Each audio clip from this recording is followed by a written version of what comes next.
So credit to his resiliency, and he's been that way for all of his time here. So for him to kind of have that last opportunity is something that we've tried to do throughout the couple years that I've been here, and he's been more successful at it than not successful. And it's the second one this year that he's won the game at the last possession. So I think it's even harder for him because I think everybody knows that the ball's going to be in his hands, and he's going to have to make that decision. And so we changed up our play a little bit and gave him the ball on the go so that he can get ahead of steam and get to the front of the rim, which in almost 5 seconds he was able to do. So credit to him and making free throws. So for our whole team, obviously not having won a game in a while, it was a tremendous weight lifted off our shoulders.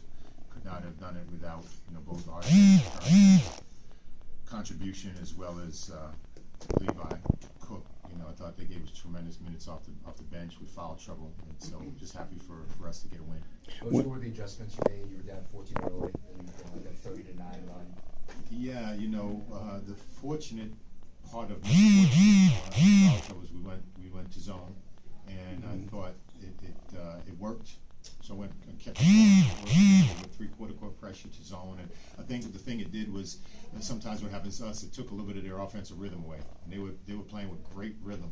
Their cuts were sharp, the backdoor cuts were sharp, their drives were good, Peak and Pryor were getting looks that we weren't doing a good job with, and so we were putting hands on people. They were coming at us, and we got in foul trouble. So we went a little three-quarter court pressure to zone, and it was successful in taking some of their offensive rhythm away, and in turn kind of gave us the kind of energy that we needed. And I thought because of it, we started with some really good possessions of great ball movement, which allowed us to get the ball in the paint, and it also allowed us to get open jump shots. And I think that was what fueled our confidence, and it just kind of snowballed from there.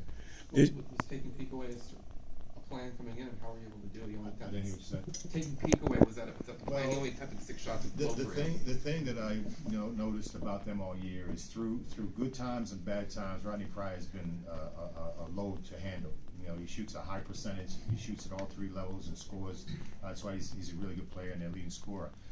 When they're really good, LJ Peak is a lot of the reason, because it's a tremendous 1-2 punch, and you put Govan in there, and there's 3 guys that are really tough to handle. When they're not playing as well, sometimes it's because he doesn't play as well. And so what we wanted to do was just crowd him as much as we could. I think we learned a valuable lesson last couple of possessions the first time we played him, because he took the ball at us, particularly late in shot clock and late in game and late in so we thought if we could just crowd him a little bit more than we had been, that it would work. And I thought he's a hell of a player, and I think he probably had an off night for him. Hopefully when I look at the tape, we'll have enough to do with it. Your team has shown a propensity to take bad shots at inopportune times this year. Kind of hurt yourself when Kane came down and took those tough attempts with about 2.5 minutes left. Did it cross your mind, here we go again, or?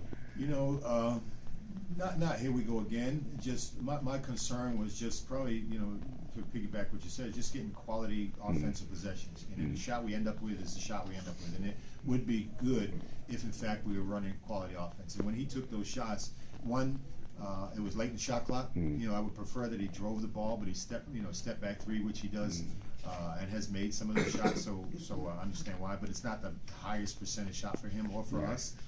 But it usually comes because we're stagnant on offense. And I thought there was a stretch in those few possessions before that, and it allowed them to go up 4, that we were stagnant and we weren't running quality offense, and so we were paying a price for it. More questions, Coach? Thank you.